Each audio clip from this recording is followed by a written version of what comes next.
So in this video we are going to revise some important grammar rules. ये एक बहुत बड़ा error है जो स्टूडेंट्स बार बार करते हैं, इसको हम प्रॉक्सिमिटी एरर भी कहते हैं। तो यहाँ पर आपका जो वर्ब रहेगा वो सिंगुलर रहेगा। Hi my dear students, how are you? अब तो आपका एग्जाम ऑलमोस्ट होने को है। एलिथ में कभी कभार हमको ग्रामर से रिलेटेड क्वेश्चंस आरसी में इंटीग्रेट होते हुए मिल जाते हैं। So in this video, we are going to revise some important grammar rules which will help you to ace your grammar-based questions in ALET. So let's get started. My name is Juhi Narula. तो हम क्या करेंगे, fundamentally important rules को revise करते जाएंगे और एक या दो क्वेश्चन सॉल्व करते जाएंगे ताकि कॉन्सेप्ट रीइंफोर्स हो सके, right? So when you watch the video, make sure that you revise the rules and if needed you can pause for a minute and absorb them. ठीक है, चलिए। सो पहला इंपॉर्टेंट पॉइंट है कि जब भी आपको कोई करेक्ट आंसर को पिक करना है तो आपको इंपॉर्टेंट पॉइंटर्स का ध्यान रखना है कि वो आंसर चॉइस कंसिस्टेंट होनी चाहिए, यानी कि उसमें ग्रामर का कोई भी एरर ना हो। एग्जिस्टिंग अगर कोई एरर है तो जो करेक्ट आंसर है वो एग्जिस्टिंग एरर को रेक्टिफाई करे और कोई नया एरर इंट्रोड्यूस ना करे, राइट? दूसरा, प्रिसाइज होना चाहिए। प्रिसाइज का मतलब जो सेंटेंस एक्चुअली कन्वे करना चाहता है उसके मीनिंग से किसी तरह की छेड़छाड़ ना हो। फिर भी अगर आप दो चॉइसेस में फंस जाते हैं तो आप उस चॉइस को पिक करेंगे जो कंसाइजली यानी कि कम शब्दों में अपने आइडिया को कन्वे करती हो। So consistency, precision and concision, these will be three important parameters to pick your right answer if you encounter a grammar based question. Now moving further, आपको सबसे पहले सेंटेंस को पढ़ना है, देखना है कि आप कोई एरर उसमें आइडेंटिफाई कर पाते हैं। अगर आपने कोई एरर आइडेंटिफाई कर लिया है तो अग्रेसिवली प्रोसेस ऑफ एलिमिनेशन का इस्तेमाल करके वो चॉइसेस को एलिमिनेट कर लीजिए जिसमें एरर रिपीट होता है। बाकी बची हुई आंसर चॉइसेस में आपको एक्सप्लोर करना है कि क्या कोई नया एरर इंट्रोड्यूस होता है, मीनिंग तो चेंज नहीं होता, रिडंडेंसी तो नहीं आती। रिडंडेंसी का मतलब रेपिटेशन ऑफ द इंफॉर्मेशन तो नहीं है। जैसे मैं बोलूं come near to me and if I say come near and close, तो near and close both are conveying the same idea. So we want crisp answer choices. We will pick the choice जहां पे redundancy या repetition of the information ना हो, right? इन step को revise करते रहिए, रिपीट करते रहिए till you reach to the final answer. Now the first important concept is subject verb agreement. Subject verb agreement का कॉन्सेप्ट आता है नाउन, प्रोनाउंस और वर्ब से। नाउन्स होते हैं name of a person, place, animal और अ थिंग, जिसको आप संज्ञा भी कहते हैं। Pronouns are the words that we use instead of nouns, सर्वनाम। वर्ब्स क्रिया होती है, यानी कि words that tell you what is the action being performed in the sentence. तो सब्जेक्ट वर्ब अग्रीमेंट में हमें सबसे पहले सब्जेक्ट टर्म को समझना जरूरी है। सब्जेक्ट क्या है? डूअर या कर्ता in an active voice sentence. So if I से जूही इज अ ट्रेनर, तो जूही क्या है? सब्जेक्ट हो गया, ठीक है? सो इफ आई से Sachin Tendulkar is an awesome player, तो इस केस में हम किसके बारे में बात कर रहे हैं? सचिन तेंदुलकर के बारे में। सो हु और what are we talking about in a sentence, और कर्ता बोल दीजिए या डूअर बोल दीजिए, इसको आप सब्जेक्ट बोलते हैं सेंटेंस में, ठीक है? तो सब्जेक्ट वर्ब अग्रीमेंट कहता है कि तुम आइडेंटिफाई करो कि तुम्हारा सब्जेक्ट सिंगुलर है या प्लूरल है। जैसे इफ आई से टीचर टीचर्स, तो देखेंगे जो टीचर है ये हमारा सिंगुलर सब्जेक्ट है, एक वचन है, ठीक है, सिंगुलर है। तो हमने जो वर्ब का इस्तेमाल करना है वो भी सिंगुलर करना है। तो जो एस एंडिंग वर्ब्स होते हैं उनको हम क्या कंसिडर करते हैं? सिंगुलर कंसिडर करते हैं। Teacher teachers, right? Player kicks the ball, देख रहे हैं एस एंडिंग वर्ब है तो प्लेयर भी सिंगुलर, वर्ब भी singular. Kicks the ball, right? Rashmi कुक्स dinner. तो हमें हमेशा ध्यान रखना है कि अगर हमारा सब्जेक्ट सिंगुलर है तो हमारा वर्ब भी सिंगुलर होगा, राइट? प्रोफेशनल सिंगुलर सब्जेक्ट है, वर्ब भी सिंगुलर होगा। Professional demonstrates, S ending verbs को आप सिंगुलर कंसिडर करते हैं। वर्ब का मतलब सेंटेंस में क्या एक्शन परफॉर्म हो रहा है। And if your subject is plural, then the verb is also going to be plural in nature. Professionals demonstrate, so this is something that you are going to keep in mind, right? जैसे teachers teach, ठीक है, singers sing. So this is something that you will keep in mind. So if your subject is singular, the verb is going to be singular. If the subject is plural, then the verb is going to be plural, right? तो इसको हम subject verb agreement कहते हैं. कई बार sentence में question को difficult बनाने के लिए सब्जेक्ट और वर्ब को दूर कर दिया जाता है और उसके बीच में एक प्रेपोजिशनल फ्रेज को इंसर्ट कर दिया जाता है. प्रेपोजिशनल फ्रेज का मतलब होता है group of words that begin with the preposition. जैसे आप इस सेंटेंस को देखेंगे, the danger with many products is that they harm children. तो देखिए, विद एक प्रेपोजिशनल फ्रेज है जो सब्जेक्ट और वर्ब के बीच में विद से जो शुरू हो रहा है, ये जो मैंने सर्कल किया, ये एक प्रेपोजिशनल फ्रेज है, यानी group of words that begin with the preposition. तो अगर आप सब्जेक्ट और वर्ब के बीच में एक प्रेपोजिशनल फ्रेज को डाल देते हैं तो प्रेपोजिशनल फ्रेज में प्रेजेंट कोई भी नाउन आपके वर्ब को इन्फ्लुएंस नहीं करता. हमें ध्यान रखना है, सब्जेक्ट को वर्ब से अग्री करवाना है. तो इस केस में सब्जेक्ट क्या है आपका? डेंजर. डेंजर क्या है? सिंगुलर सब्जेक्ट है. तो जो वर्ब में हम यूज करेंगे, इस सेंटेंस में जो वर्ब इस्तेमाल करेंगे वो भी सिंगुलर होगा. कई बार स्टूडेंट्स रॉन्ग, इनकरेक्ट तरीके से प्रोडक्ट्स को इनकरेक्टली रॉन्ग सब्जेक्ट कंसिडर कर लेते हैं. प्रेपोजिशनल फ्रेज में प्रेजेंट नाउन आपके वर्ब को इन्फ्लुएंस नहीं करेगा. ये एक बहुत बड़ा एरर है जो स्टूडेंट्स बार बार करते हैं. इसको हम प्रॉक्सिमिटी एरर भी कहते हैं. प्रॉक्सिमिटी एरर का मतलब नियरनेस. प्रॉक्सिमिटी होती है नजदीकी. तो आपने नजदीक में प्रेजेंट नाउन को गलत सब्जेक्ट आइडेंटिफाई करके वर्ब को उससे अग्री करा दिया, जो एक ग्रामर का बड़ा एरर है. तो आप आइडेंटिफाई करिए सेंटेंस में सब्जेक्ट क्या है. इस सेंटेंस में जो पहला सेंटेंस है, इसमें डेंजर सब्जेक्ट है जो सिंगुलर है नेचर में. सो इसके साथ जो वर्ब का इस्तेमाल होगा वो सिंगुलर होगा. प्रेपोजिशनल फ्रेज यानी कि group of words that begin with the preposition, उसमें प्रेजेंट कोई भी नाउन आपके वर्ब पे असर नहीं डालेगा. एक और एग्जांपल देखेंगे, सेवरल पोल्स. तो देखिए, पोल्स प्लूरल है, यानी कि जो हमारा सब्जेक्ट है वो प्लूरल है. ऑन एक प्रेपोजिशन है, संबंध बोधक जिसको हिंदी में बोलते हैं, राइट? ऐसे वर्ड्स जो रिलेशनशिप को शो करते हैं उनको हम प्रेपोजिशंस कहते हैं. On, between, in, into, under, ये सारी प्रेपोजिशंस हैं. तो देखिए, ऑन दिस पर्टिकुलर प्रॉब्लम, तो ये जो मैंने ब्रैकेट में डाला ये प्रेपोजिशनल फ्रेज है. ये सब्जेक्ट और वर्ब के बीच में आ गया आपको परेशान करने के लिए, पर आप इसमें प्रेजेंट नाउन को सब्जेक्ट नहीं कंसिडर करेंगे. हमारा सब्जेक्ट पोल्स है which is plural in nature. तो जो हम वर्ब यूज करेंगे that will also be plural, right? Take one more example. War is a singular subject. Between the opposing phrases is a prepositional phrase. तो singular subject है, इसलिए हम singular verb का इस्तेमाल करेंगे. जिन बच्चों को नहीं पता वो नोट कर सकते हैं, हैज सिंगुलर वर्ब होता है और हैव प्लूरल वर्ब होता है.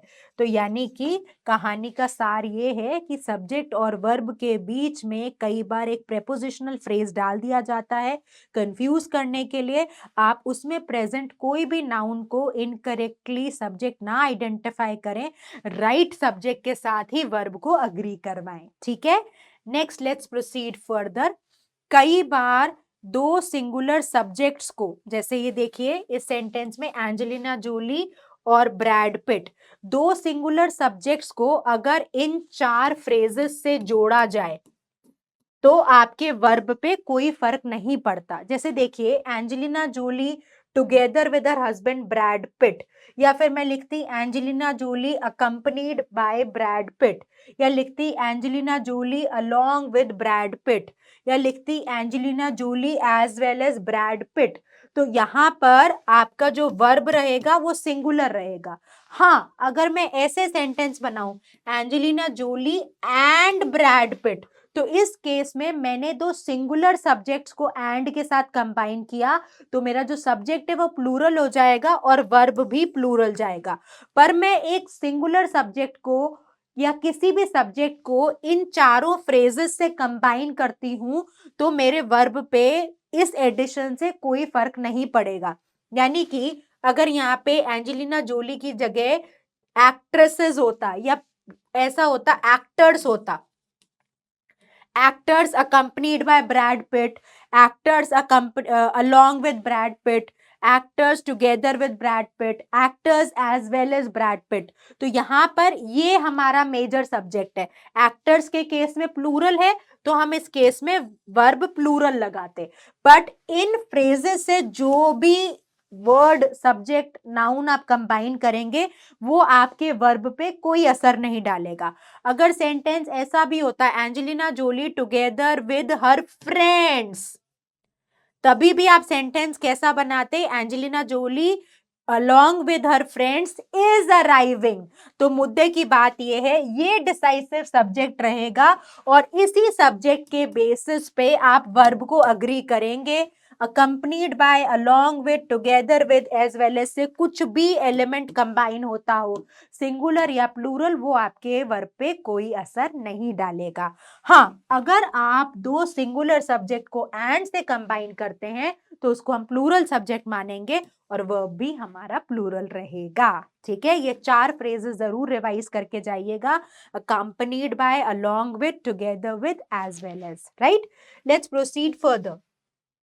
जब भी हम जेरिंड को यूज करेंगे, जेरिंड क्या होता है, जेरिंड होता है verb first form plus ING being use as the subject. जैसे देखिए, अगर मैंने आपको बोला I am teaching in the class, ठीक है, तो आप अगर इस सेंटेंस को देखेंगे तो आप कहेंगे मैम इस सेंटेंस में जो वर्ब है वो टीचिंग है, क्योंकि आप क्या कर रही हैं, आप पढ़ा रही हैं, राइट? तो इस केस में टीचिंग वर्ब है।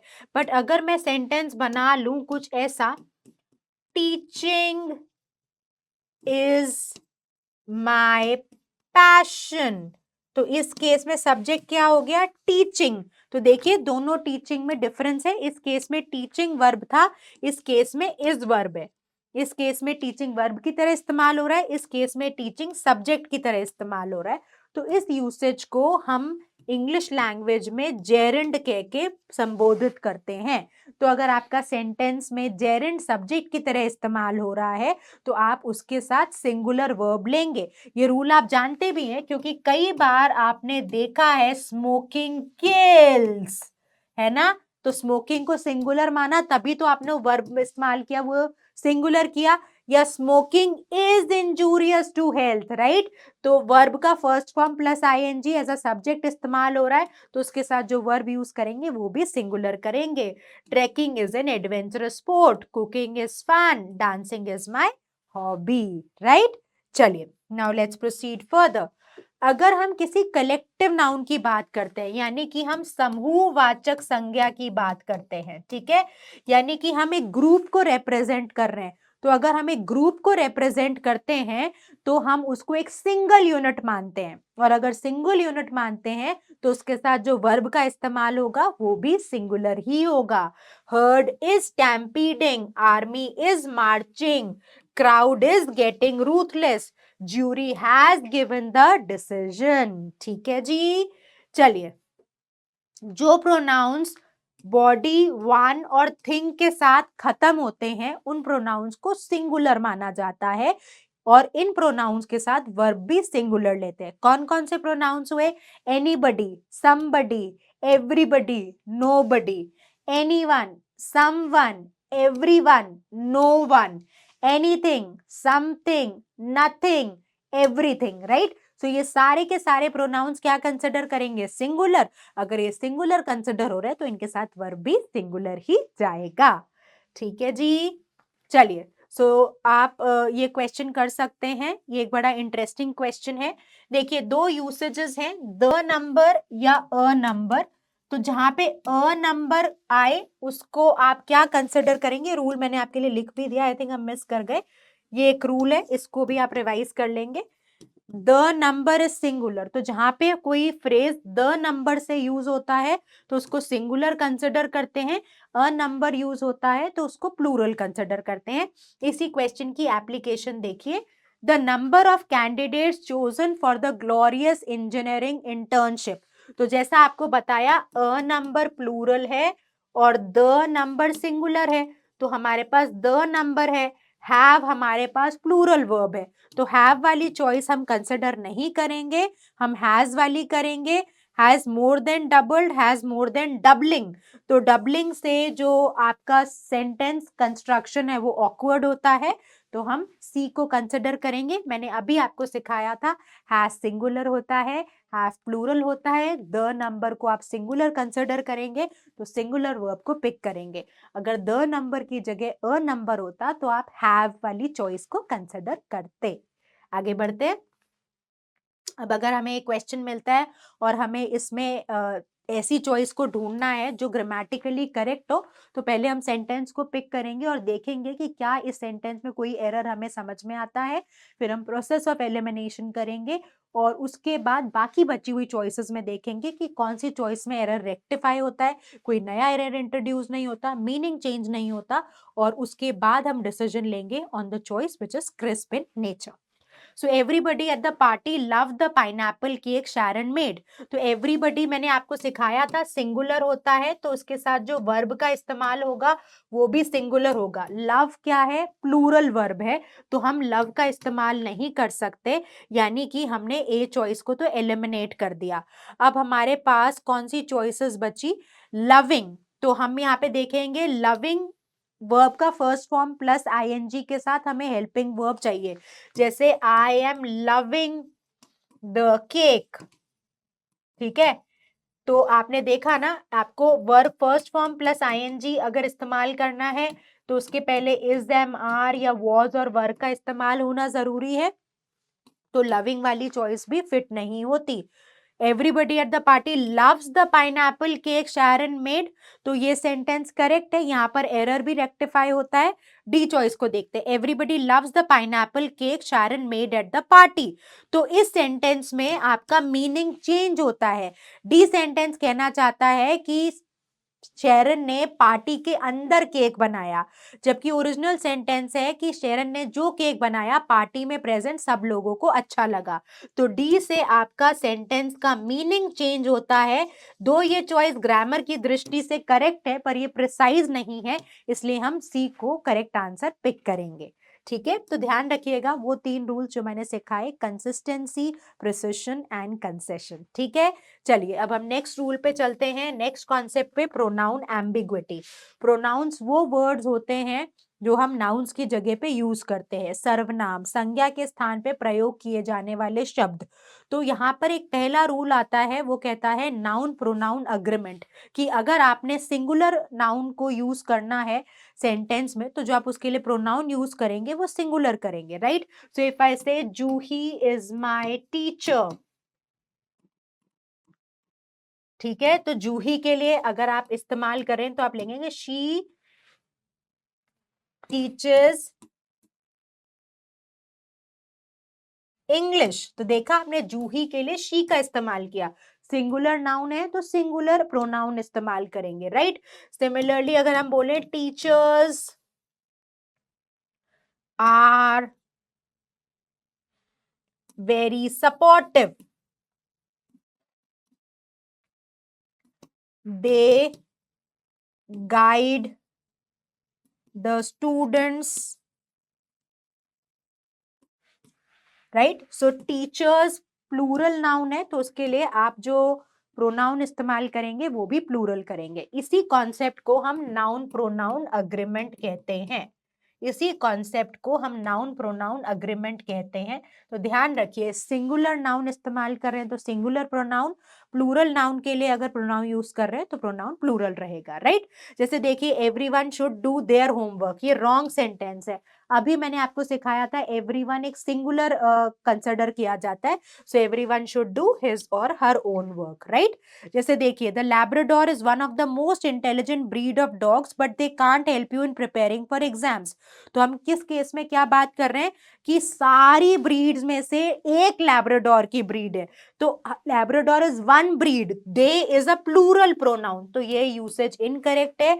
करेक्ट यूसेज क्या होगा? The Labrador is one of the most intelligent breeds, but it can't, तो it जो प्रोनाउन है वो सिंगुलर प्रोनाउन होता है और एनिमल्स के लिए आप इस्तेमाल कर सकते हैं so what is the right usage? The second one. ठीक है, चलिए आगे बढ़ते हैं। अगर आप दो सिंगुलर नाउन्स के पहले एवरी या ईच लगा देते हैं तो उस केस में जो प्रोनाउन यूज होता है वो सिंगुलर होता है। वापस सुनिए, दो सिंगुलर नाउन्स को ज्वाइन करने के लिए अगर एंड से ज्वाइंट है और उन सिंगुलर नाउन्स के पहले आप या तो एवरी या ईच लगा देते हैं तो उस सेंटेंस में प्रोनाउन का इस्तेमाल सिंगुलर फॉर्म में होता है। नेक्स्ट देखिए, अगर आप कोई भी नेगेटिव आइडिया को एक्सप्रेस करते हैं तो जो पर्सनल प्रोनाउंस है उसका एक डेफिनेट ऑर्डर होता है। पर्सनल प्रोनाउन कौन से होते हैं? मैं अगर बोल रही हूं तो ये मैम है, ठीक है, तो ये मैम हो गई स्पीकर, तो जो बोल रहा है उसको आप फर्स्ट पर्सन कंसिडर करते हैं। अब मैं आपसे बात कर रही हूँ यानी मेरे स्टूडेंट से बात कर रही हूँ, तो मेरी बात किससे हो रही है? स्टूडेंट से, तो हु इज लिसनिंग उनको हम सेकेंड पर्सन बोलते हैं।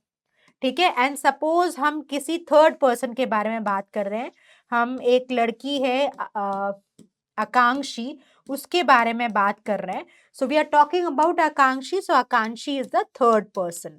तो कोई भी नेगेटिव आइडिया जब हम कन्वे करते हैं, किसी को पनिशमेंट मिला, एक्सीडेंट हो गया, गॉड फॉरबिड, राइट, तो हमारे पास एक डेफिनेट सीक्वेंस होता है फॉलो करने का।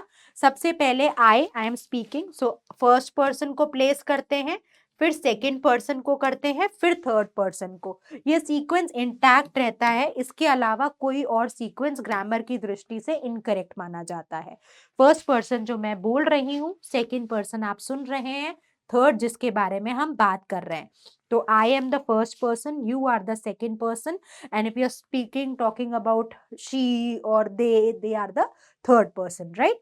तो सीक्वेंस कैसा रहता है? सबसे पहले नेगेटिव आइडिया एक्सप्लेन करते वक्त फर्स्ट पर्सन, फिर सेकेंड पर्सन, फिर third person will be punished for this wrong action. So this is a negative idea. For negative idea, the sequence is going to be 1, 2, 3. First person, second person, third person. ये definite है, इसी को unchanged ही रखना है। अगर आप कोई positive idea की बात करते हैं तो जो हमारा ऑर्डर रहता है, पहले सेकेंड पर्सन, फिर थर्ड पर्सन और first person. So if it is a negative idea the order will be 1, 2, 3। If it is a positive idea, जैसे इस केस में अप्रिसिएशन मिल रहा था, पिछले केस में पनिशमेंट था, तो punishment was a negative idea, उसमें order first person, second person, third person रहेगा। पॉजिटिव आइडिया में पहले आपके पास सेकेंड पर्सन रहेगा, थर्ड पर्सन रहेगा, फिर फर्स्ट पर्सन रहेगा। ठीक है, इस सीक्वेंस को याद रखेंगे, second, third and one, and for a negative 1, 2, 3। मैं जो बोल रही हूँ फर्स्ट पर्सन आप सुन रहे हैं, सेकेंड पर्सन जिसके बारे में बात कर रहे हैं वो थर्ड पर्सन, इनको हम पर्सनल प्रोनाउंस भी कहते हैं। चलिए, अगर आप दो सिंगुलर नाउन्स को और से, आइदर और से या नाइदर नॉर से जोड़ते हैं तो सेंटेंस में प्रोनाउन का इस्तेमाल सिंगुलर होता है। रॉबिन, रोनित दोनों सिंगुलर नाउन्स हैं, आपने और से जोड़ा या दूसरे केस में नाइदर नॉर से जोड़ दिया तो सेंटेंस में जो प्रोनाउन का इस्तेमाल है वो सिंगुलर ही होगा। ठीक है, अगर आपने सेंटेंस में पोजेसिव प्रोनाउंस या पर्सनल प्रोनाउंस का इस्तेमाल किया है तो उस केस में आप अपोस्ट्रोफी नहीं लगाते। पोजेसिव प्रोनाउंस कौन से होते हैं? जो बिलोंगिंगनेस शो करते हैं। जैसे मैं बोलूं माय कार, तो माय पोजेसिव प्रोनाउन है मेरी कार, राइट। इफ आई से देयर प्रॉपर्टी, उनकी प्रॉपर्टी, योर बुक, तुम्हारी बुक, हिज ड्रेस, हर अम्ब्रेला। ठीक है, तो ये सारे पोजेशन या बिलोंगिंगनेस शो करते हैं, तो इनको पोजेसिव प्रोनाउंस कहा जाता है। पोजेसिव प्रोनाउंस अपोस्ट्रोफी नहीं लेते, यानी कि हिज अपोस्ट्रोफी कार ग्रामर की दृष्टि से इनकरेक्ट है। Possessive pronouns do not use an apostrophe. Okay, अगर आप एक सिंगुलर टर्म और एक plural term either or, neither nor या और से कंबाइन करते हैं तो सेंटेंस में प्रोनाउन प्लूरल इस्तेमाल होता है। अगर आप दो सिंगुलर नाउन्स को और, नाइदर नॉर, आइदर और से कंबाइन करते हैं तो उस केस में प्रोनाउन सिंगुलर यूज होता है। ये हम डिस्कस करके आ चुके हैं। एक सिंगुलर और एक प्लूरल तो प्रोनाउन प्लूरल, दोनों सिंगुलर तो प्रोनाउन सिंगुलर, दोनों नाउन्स प्लूरल तो प्रोनाउन भी प्लूरल। ठीक है जी। चलिए, ईच अदर का इस्तेमाल होता है जब हम दो की बात करते हैं। Beth and Dorothy are always fighting with each other, तो हम दो का इस्तेमाल कर रहे हैं। और अगर आप दो से ज्यादा की बात करते हैं तो वन अनदर का इस्तेमाल होता है। All the countries of the world are always fighting with one another. So if you are talking about two each other, more than two, one another. ठीक है। Then come to relative pronouns. तो who, which, इनको relative pronounce कहा जाता है। Relative pronouns वो pronounce होते हैं जो दो सेंटेंसेस को कंबाइन करते हैं। जैसे if I give you an example, mister Ashish is my trainer, he will accompany me to the tournament। तो ये दो सेंटेंसेस है, देखिए, this is sentence one, this is sentence two. Now I have to combine both these sentences. I can combine with a conjunction also, I can combine with relative pronoun. So how do I combine with the relative pronoun? Mister Ashish who is my trainer will accompany me to the tournament, right? So इस case में I have used who to combine both these sentences। तो who को हम relative pronoun कहते हैं। अगर who का इस्तेमाल हो रहा है तो for people, for person we use who।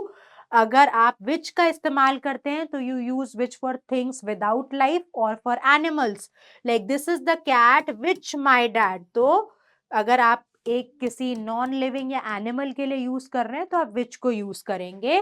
So this is the cat which my dad brought on my birthday, which can also refer to a previous sentence. Take a look at this example. Shelly said that she saw me in the museum, which was a lie. So which is referring to the entire statement, the statement which mentions that Shelly saw me in the museum. So this entire statement is a lie. Okay, चलिए आगे बढ़ते हैं। अब एक और concept है which is the concept of pronoun ambiguity. तो pronoun ambiguity का मतलब है कि अगर आप सेंटेंस में कोई प्रोनाउन यूज कर रहे हैं तो हमें क्लियरली पता होना चाहिए कि वो प्रोनाउन किस नाउन के लिए इस्तेमाल हो रहा है। अगर सेंटेंस में इस तरह की क्लैरिटी हमें नहीं मिलती और हमें नहीं पता चलता क्लियरली कि प्रोनाउन किस नाउन के लिए यूज किया गया, तो उस केस में वो प्रोनाउन एम्बिगुअस है। एम्बिगुअस का मतलब अनक्लियर है। अनक्लियर मतलब क्लियर नहीं है, नॉट क्लियर। जैसे देखिए, मिस जॉली गेव सैंड्रा हर परफ्यूम। तो मुझे नहीं पता जॉली ने अपना परफ्यूम सैंड्रा को दिया या सैंड्रा को उसी का परफ्यूम दे दिया। तो हर इस केस में एम्बिगुअस है, अनक्लियर है। So this is the case of pronoun ambiguity. तो ध्यान रखिएगा, pronoun should clearly refer to the noun it is pointing to. Okay, let's proceed further. कई बार हमारे सेंटेंस में प्रोनाउन यूज किया गया होता है for a noun which is not present.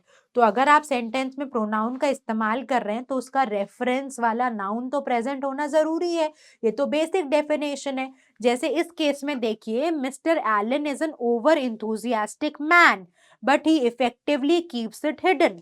तो ही एक प्रोनाउन है, ये तो मिस्टर एलन को यूज रेफर कर रहा है, दैट इज फाइन। इट किसको रेफर कर रहा है? इट अगर आप लॉजिकली निकालेंगे तो आप कहेंगे मैम इट तो इंथुजियाज्म को रेफर कर रहा है, पर सेंटेंस में इंथुजियाज्म प्रेजेंट नहीं है, सेंटेंस में इंथुजियास्टिक प्रेजेंट है। यानी कि आपने एक प्रोनाउन एक नाउन के लिए इस्तेमाल कर लिया जो सेंटेंस में प्रेजेंट ही नहीं है। तो हमारी बेसिक डेफिनेशन यही तो कहती है, pronouns are the words which we use instead of nouns. तो नाउन का सेंटेंस में प्रेजेंट होना जरूरी है। इस केस में एंथुजियास्टिक तो एक एडजेक्टिव था, विशेषण था जो मैन की विशेषता बता रहा था। Enthusiastic is not a noun, enthusiasm is, but enthusiasm sentence में है ही नहीं, तो इसको भी हम वेग प्रोनाउन रेफरेंस कहते हैं। ठीक है, तो ध्यान रखिए कि ऐसा ना हो। चलिए, let's take a look at this question. The band performed harmoniously as they moved through elaborate and challenging 4-part harmonics. तो बैंड एक कलेक्टिव नाउन है. कलेक्टिव नाउन को हम कैसे यूज करते हैं, क्या कंसिडर करते हैं, सिंगुलर कंसिडर करते हैं. दे क्या है, दे एक प्लूरल प्रोनाउन है, तो आप सिंगुलर नाउन के लिए प्लूरल प्रोनाउन का इस्तेमाल नहीं कर सकते, राइट. सो दे वाले चॉइसेस आपके एलिमिनेट हो गए. We will go for D as the answer as it is a singular pronoun. ठीक है, तो this is a clear case of noun pronoun agreement. So anyone who chooses to be a part of coalition to defend homeless people are required to sign in. तो अभी मैंने आपको बताया था कि anyone is what? Anyone is singular in nature, right? Anyone, everyone, anybody, somebody, anything, everything, ये पूरी list बताई थी, है ना. तो यहाँ पर आपको ध्यान रखना है, आर नहीं आएगा, are is wrong. We will be needing a singular verb here, right. So keep this in mind. Are वाली चॉइसेस एलिमिनेट हो गई. So people is required to sign, person is required, right. So हमें meaning को intact रखना है. We will go for B as the answer. Singular plural का variation आप नहीं कर सकते, राइट. चलिए, now let's come to parallel structure. तो पैरेलल स्ट्रक्चर क्या कहता है, पैरेलल स्ट्रक्चर कहता है कि अगर तुम दो वर्ड्स को, फ्रेजेस को, क्लॉजेस को कंबाइन करते हो, राइट, किसकी मदद से, एंड, बट, और, नॉर, कंजंक्शंस की मदद से. ठीक है, कंजंक्शंस क्या करते हैं, कंबाइन करते हैं. तो इन चार कंजंक्शंस को कोऑर्डिनेटिंग कंजंक्शंस कहते हैं. तो कहते हैं, ये कहता है कि अगर तुम कोऑर्डिनेटिंग कंजंक्शन से दो वर्ड्स को, दो या दो से ज्यादा वर्ड्स को, फ्रेजेस को, क्लॉजेस को कंबाइन करते हो, तो जो भी एलिमेंट तुम उनसे कंबाइन करते हो उनका ग्रामेटिकल फंक्शन सेम रहना चाहिए. क्या होता है ग्रामेटिकल फंक्शन, सिखाती हूँ. इसी कॉन्सेप्ट को पैरेललिज्म भी कहा जाता है और पैरेलल कंस्ट्रक्शन भी कहा जाता है. तो आप घबराएंगे नहीं अगर इस तरह की कोई टर्म आपको दिख जाती है तो. All these things means the same.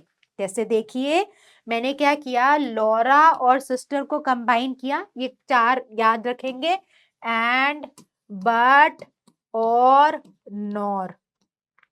ठीक है, लॉरा और उस सिस्टर को कंबाइन किया एंड से. तो देख रहे हैं कि जो भी दो एलिमेंट्स आप इन कंजंक्शन से कंबाइन करते हैं उनका ग्रामेटिकल फंक्शन सेम रहता है. देखिए, लॉरा और सिस्टर दोनों नाउन्स है, तो ग्रामेटिकल फंक्शन कैसा है, they are behaving as nouns. So both words that we are combining with and are nouns. So this is how we are connecting two nouns with the conjunction, making the statement parallel. Parallel का मतलब जो दो या तीन entities तुम एक list में जोड़ते हो with the help of and, but, or, nor, उनका जो नेचर है ग्रामर की दृष्टि से वो सेम रहना चाहिए. जैसे देखिए, रॉजर और birth will win the election. तो और से आपने रॉजर और बेथ को कंबाइन किया, दोनों नाउन्स हैं.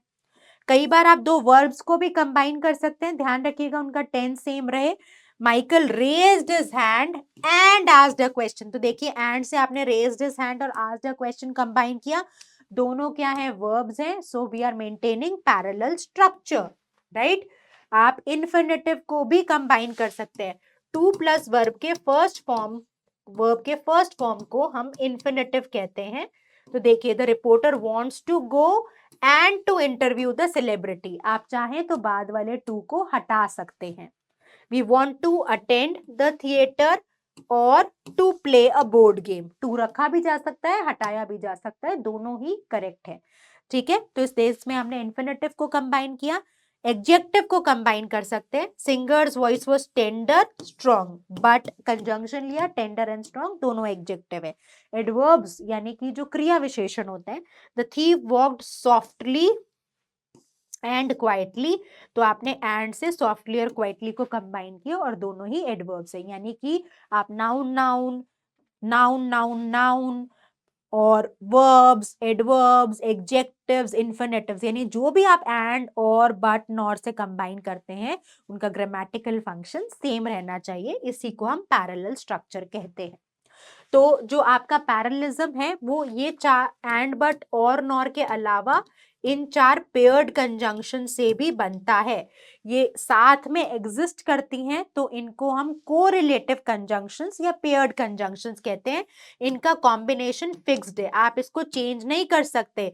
यानी कि नॉट ओनली बट ऑल्सो की जगह बट एंड लगाना गलत होगा, बोथ एंड की जगह बोथ ऑल्सो लगाना गलत होगा। बोथ के साथ हमेशा एंड लगेगा, नॉट ओनली के साथ सिर्फ, बट ऑल्सो आइदर के साथ सिर्फ, और नाइदर के साथ सिर्फ नॉर। ये स्टैंडर्ड कॉम्बिनेशन है, इनसे छेड़छाड़ नहीं करनी। अगर इनसे कोई कॉम्बिनेशन में छेड़छाड़ होती है तो वो ग्रामर के हिसाब से गलत माना जाता है। तो अगर आप बोथ माई शर्ट और माई पैंट्स देखिए, आपने दोनों ही नाउन्स कंबाइन किए हैं, यानी ग्रामर का स्ट्रक्चर आपने मेंटेन करके रखा है, पैरेललिज्म एस्टैब्लिश करा है। तो इस केस में आपका वर्ब हमेशा प्लूरल रहेगा, बोथ है तो प्लूरल आइडेंटिफाई करना आसान है।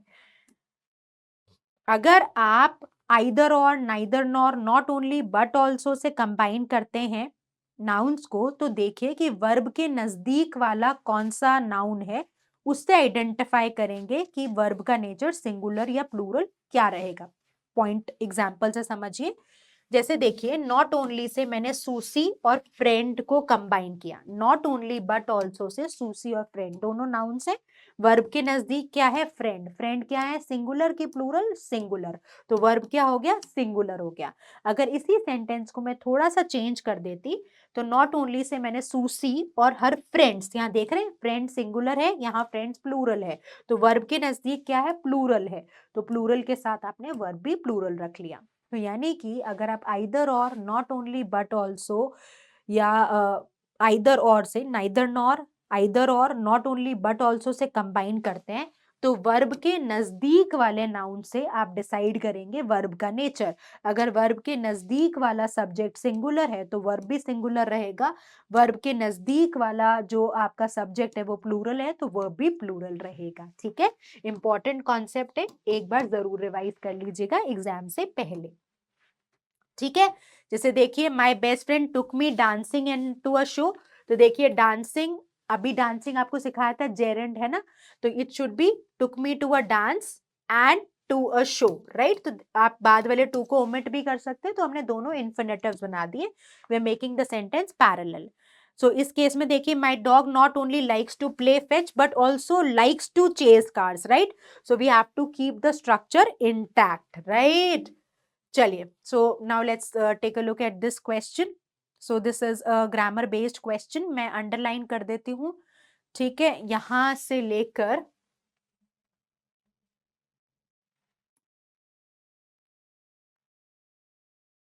यहां तक का पार्ट आपको देखना है कौन सा ग्रामर की दृष्टि से करेक्ट है।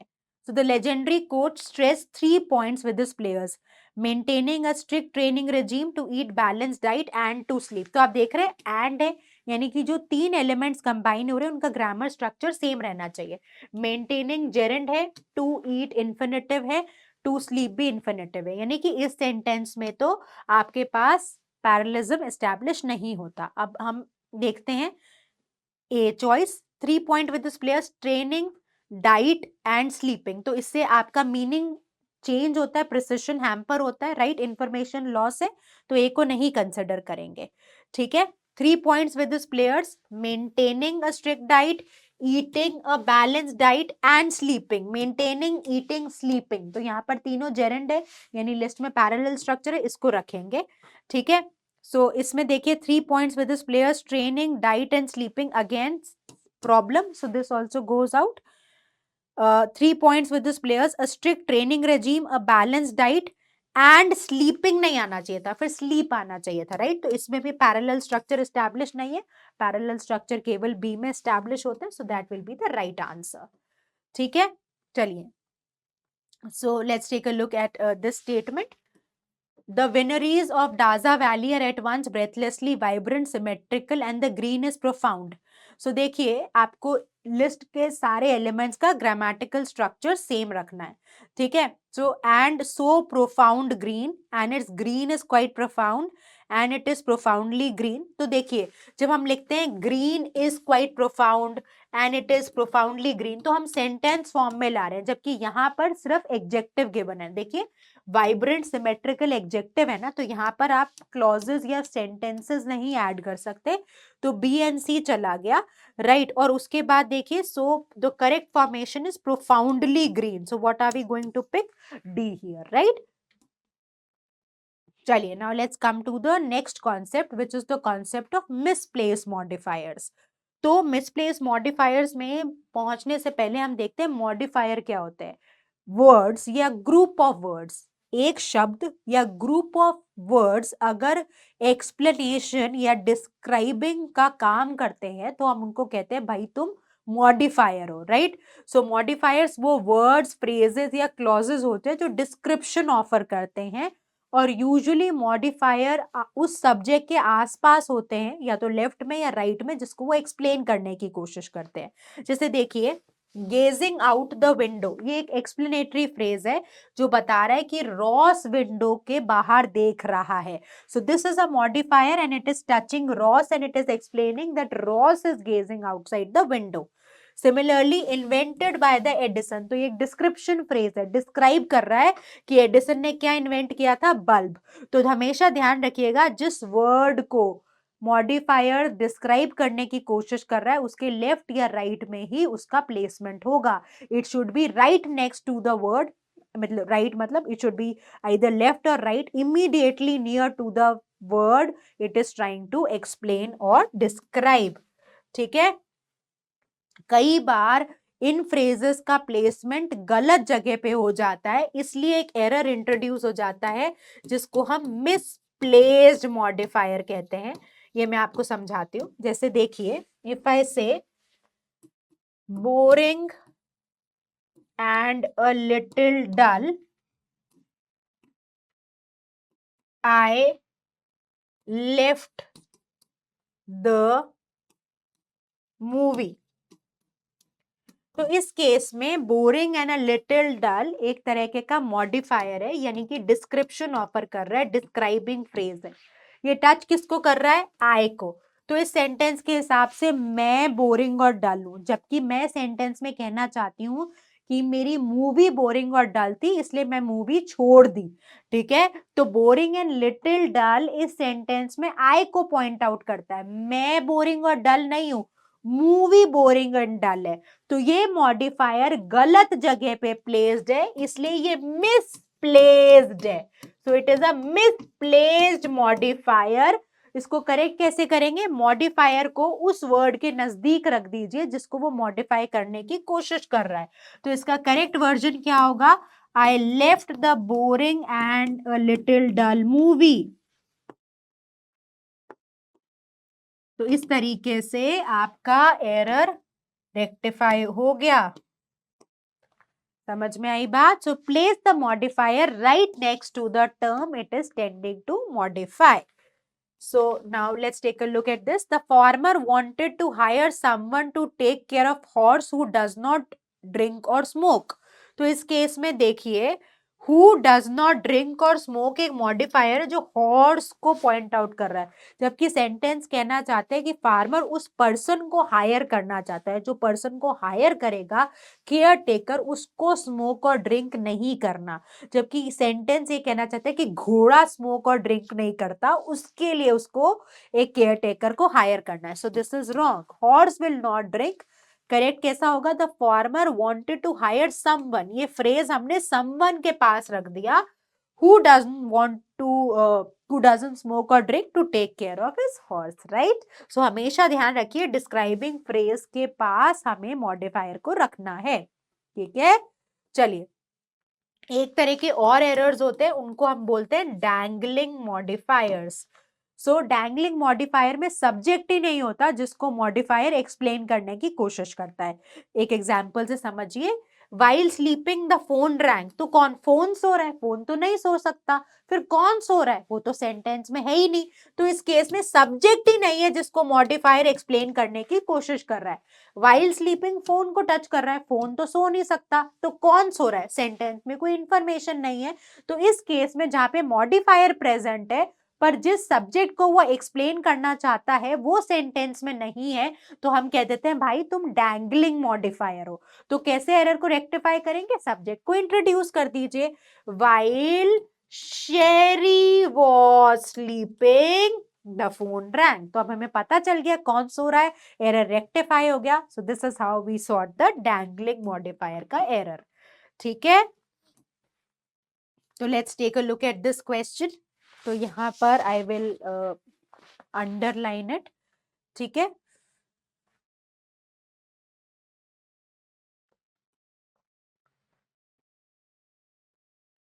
तो clinical dietitians are usually appointed directly by hospital or healthcare facilities. तो technically not medical doctors. तो technically कौन medical doctors नहीं है, nurses and doctors technically doctors नहीं है, ये तो कोई logic बनाता ही नहीं है। दो technically not medical doctors. So who are we talking about? We are not talking about working with nurses and doctors. हमें तो यहाँ पर subject चाहिए. So technically not medical doctors. Yes, clinical dietitians are technically not medical doctors. They work directly with nurses and doctors. This makes sense, right? Everyone is not a technical doctor. ये भी logic नहीं establish करेगा. So what is the correct choice? C. Okay. Now let's come to idioms and phrases.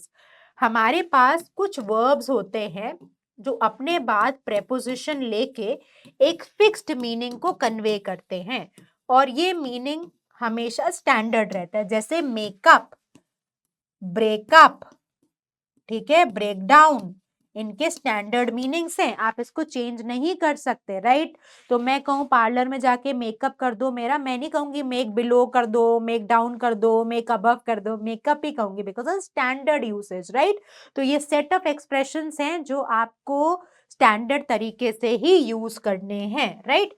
जैसे आप देखिए, अब इसमें there is nothing to actually keep in mind, just important thing that आपको ये ईडियम्स पता होने चाहिए, जो यूजुअली स्टूडेंट्स को वही दिए जाते हैं जो डे टू डे यूज किए जाते हैं, जैसे, और कुछ कई बार इंग्लिश के मुहावरे और लोकोक्तियां होती हैं, जैसे to wash dirty linen in public, right? यानी कि लड़ाई पब्लिकली करना, to read between the lines, read between the lines मतलब हिडन इंफॉर्मेशन को ट्रेस करने की कोशिश करना, राइट? और जैसा मैंने आपको बताया, फ्रेजल वर्ब्स, वर्ब्स और प्रेपोजिशन का स्टैंडर्ड कॉम्बिनेशन, जैसे give up, break up, take off, तो इनके स्टैंडर्ड मीनिंग्स होते हैं। ये आपकी अवेयरनेस होगी तो आपसे क्वेश्चन सॉल्विंग आसानी से हो जाएगी, ठीक है? तो खूब मेहनत करिए, wish you all the best for the exam, अपना 100% दीजिए, विजयी भव, take very good care of yourself, all the best.